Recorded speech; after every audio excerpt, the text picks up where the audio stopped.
سلام به همه. قراره که امروز 2 تا انرژی رو برای شما داشته باشیم. کسانی که فنجان شماره 1 رو دارن انرژی مالی و کاری، کسانی که فنجان شماره 2 رو دارن انرژی عشقی و احساسی رو براشون دنبال میکنیم. پس با من همراه باشیم.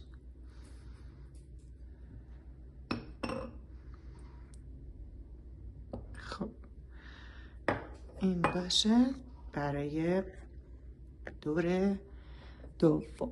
خب کسانی که فنجان شماره 1 رو انتخاب کردن، دارم براتون یک شروع بعد از یک رکود طولانی رو میبینم. احساس میکنید که خیلی وقتی داره در جا میزنید، ولی یک نفر به شما کمک میکنه، حمایتتون میکنه و قدم خیلی خوبی رو تو زمینه کاری مالی برمیدارین.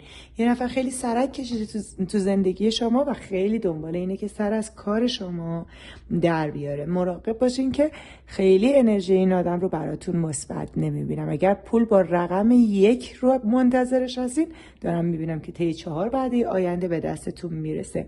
خیلی وقتی که دارید یک حرکت لاک پشتواری رو پیش میبرید، یعنی خودتونم موندین که چرا انقدر تو زمینه مالی کند پیش میرین. نگران نباشین، یواش یواش بعد از یک صحبت و گفتگو که تو زمینه مالی براتون پیش میاد، شرایط براتون میره رو به بهبودی. رو عدد 5 من دارم میبینم که یک موفقیت مالی و کاری برای شما عزیزان پیش میاد.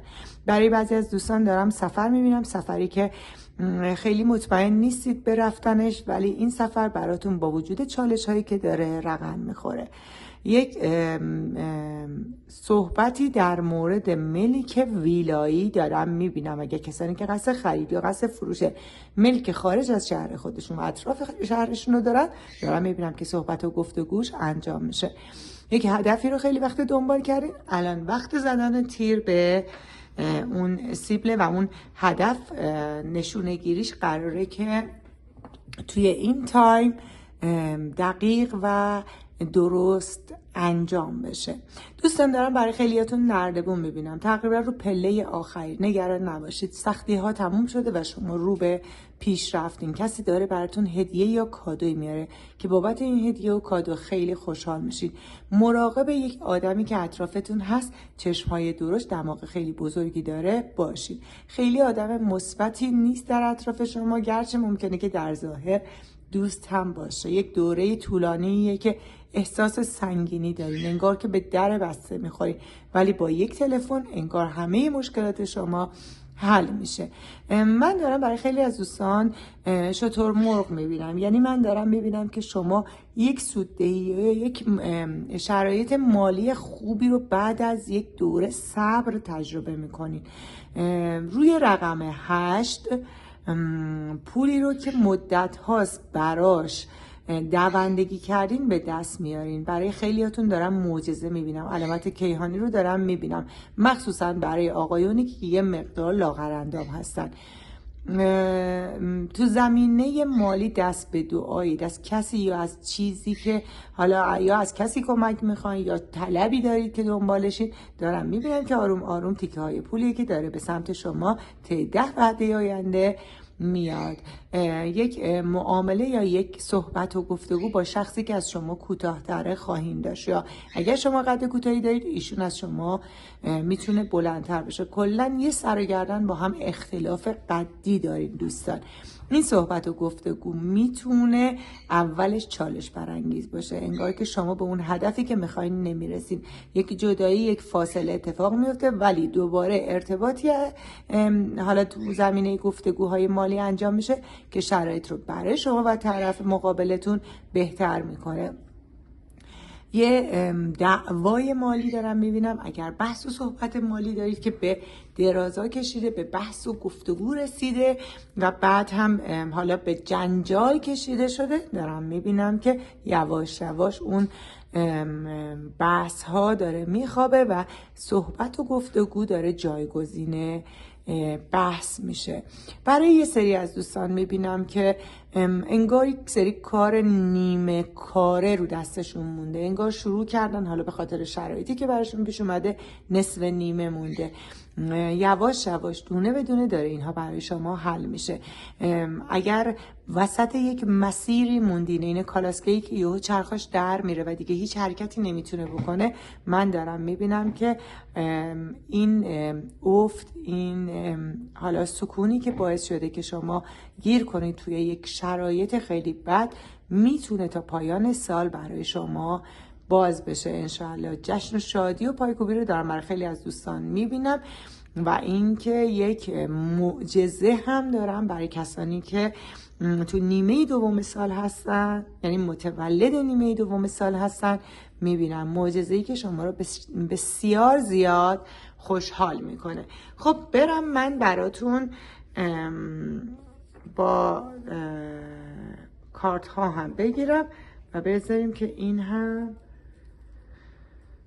نقش ببنده.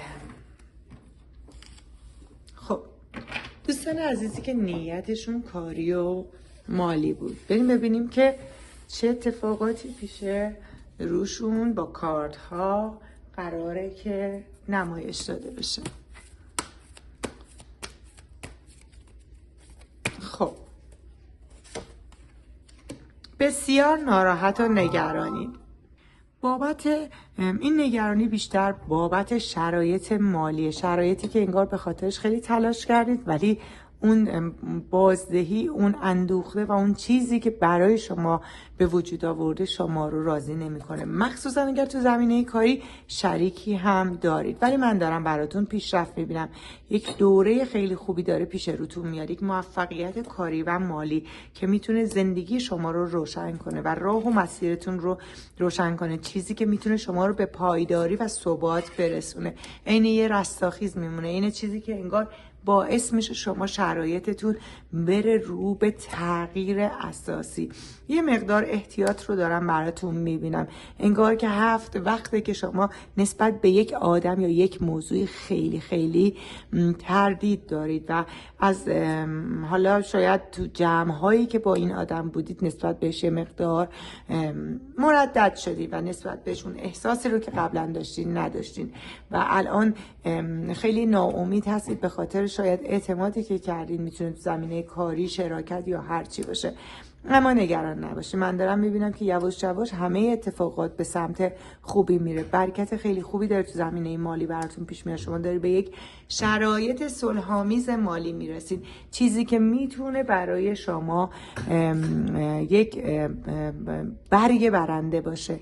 در تنگنای خیلی زیادی که هستین یواش یواش دارم میبینم که خارج میشین و به یک شرایط عالی، اتفاقات خیلی خوب و یک موفقیت فوق‌العاده میرسید و به خاطر این موفقیت دارم جشن، شادی و پایکوبی رو در اطرافتون میبینم، چیزی که باعث میشه شما این شرایط صلح‌آمیز رو به چشم یک برگ برنده ببینید و در موردش با دیگران هم به اشتراک بذارید انشالله.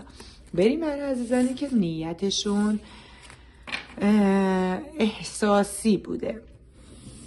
خب دوستان عزیزی که نیتشون احساسی بوده، خیلی گره افتاده تو روابطتون، خیلی انگار پیچ خورده، یه سری اتفاقاتی که خودتون هم نمیدونین چرا، یه مدتیه که انگار هر کاری میکنین این یک کلاف سردرگم شدید، انگار که شرایط براتون فوق‌العاده بغرنج شده، دائم سعی میکنید که سوء تفاهمات رو به قول خودمون از بین ببرید، توضیحاتی میدید، شرایط رو دارید مطرح میکنید، مثلا اونایی که یه مقدار تا پای ازدواج هم رفتن ولی انگار داره یک مسائلی براتون پیش میاد که هندل کردنش براتون یه مقدار سخته. نگران نباشین، این سنگینی میتونه به خاطر یک چشم یا یک انرژی منفی باشه که روی رابطه شما نزدیک به نیم فصل یا نیم حالا تایمه، میتونه مثلا اگر ماه بخوام حساب کنم 15 روزه میشه، اگر سال بخوام حساب کنم میشه 2 فصل، یا اگر بخوام فصل حساب کنم خودتون دیگه نصفشو حساب کنید دیگه 1 ماه و نیمه.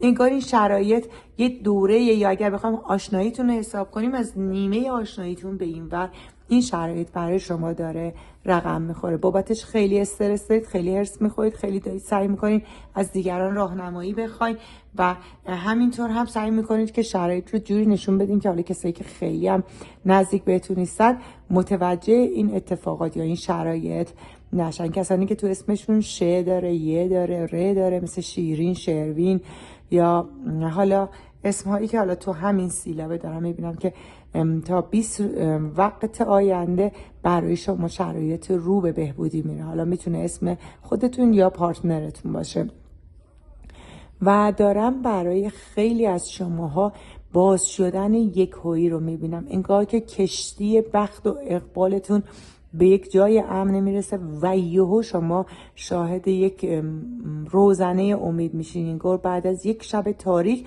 وقتی چشم باز میکنید میبینید به ساحل آرامش رسیدید و نور و گرمایی رو دارید روی شرایط زندگیتون احساس میکنید. من خیلی دارم این انرژی رو برای شما مثبت میبینم دوستان. احساسی که دارم توی این فال برای کسانی که نیت حالا عشقی و احساسی داشتن میبینم خیلی خیلی روشن هست.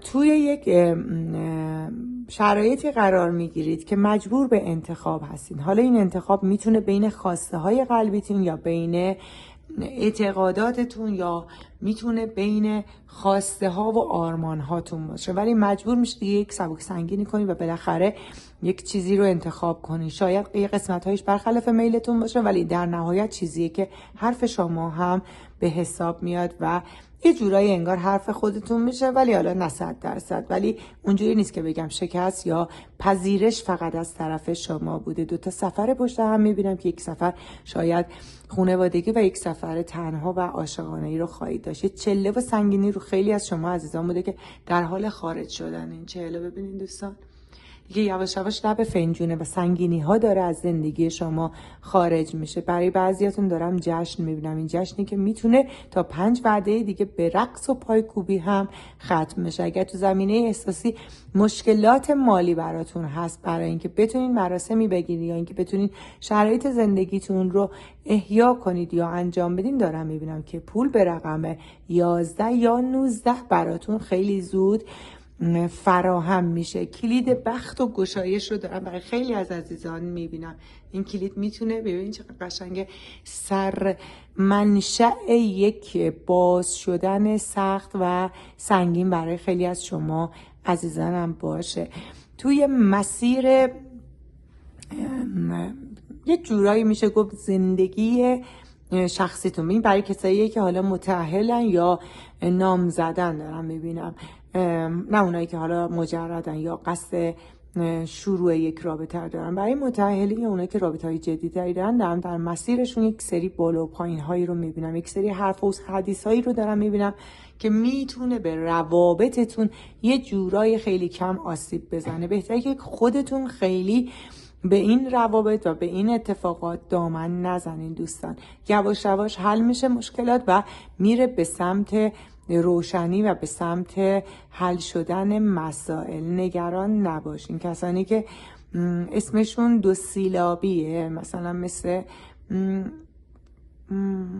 محمد رضا مثلا یا اسمهای خانم هایی که مثلا میتونه 2 سیلابی باشه مثل حالا نازنین زهرا یا هر چیزی که حالا اینطوری دارم براشون گشایش خیلی خوبی رو میبینم.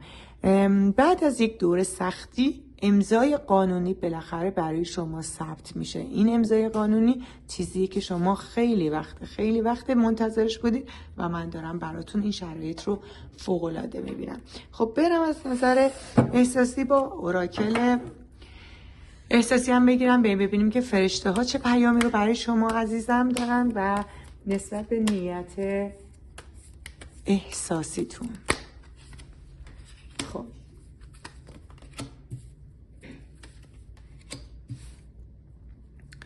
من هنوز دارم میبینم که شما شرایطتون انگار که خیلی پاک و بیالایش در یک رابطه قدم گذاشتین، جوری که حتی ارزش و اون چیزی که حالا شما براتون توی رابطه میتونه به عنوان خط قرمزها باشه میخواین که رعایت بشه و در این حال صداقت و پاکی برای شما هست. گاهی وقتا احساس میکنید که شریک احساسیتون فقط دنبال حالا شرایط زودگذر هست و لذت‌های زودگذر. نسبت به یک رقیب بعضیاتون خیلی ترس دارین و فکر میکنین که ممکنه که کس دیگه‌ای مورد توجه باشه و اون صداقت و اون عشق رو که شما دنبالش هستین توی این رابطه وجود نداشته باشه و یک طرفه باشه. نگران نباشین، اگر کسی هم باشه کس جدی نمیتونه باشه. بهتره که وقت بیشتری بذارید برای رابطتون، بهتره که با هم بیشتر بیرون برید، بیشتر کنار هم باشین و ارزش طرف مقابلتون رو با مسائل مالی نسنجید، مخصوصا اگر چه شما چه شریک احساسیتون یک بار شکست خیلی بدی رو تجربه کرده. این بی‌اعتمادی، این شرایط خیلی نرماله توی این رابطه‌ای که من دارم میبینم، ولی نگران نباشین. جذابیت شما برای شخص روبروتون خیلی زیاده، جوری که غیر از شما نمیتونه کس دیگه ای رو ببینه یا جایگزین کنه و هر آنچه که شما در ذهنتون دارید بهش فکر میکنید، رویا پردازی هایی که توی ذهنتون دارید میکنید و اون چیزی که خودتون رو در آینده در اون شرایط میبینید خیلی زود و خیلی اساسی انجام میشه. من دارم یک احساس رمانتیک رو میبینم که خیلی از شما زود تجربه میکنید و این میتونه برای خیلیاتون اولین بار باشه که این احساس رو تجربه میکنید و این احساس چیزیه که خیلی متفاوته با چیزهای دیگه‌ای که دیدین. من دارم برای خیلیاتون گذر از یک شرایط سخت و رفتن به یک سفر خوب، یک اتفاق خوب، یک شادی فوق‌العاده رو در کنار کیس احساسیتون میبینم. انشالله. مرسی که با من بودین. تا یک انرژی خانی دیگه همه شما عزیزانمو به خدای مهربون میسپارم. خدا نگهدار.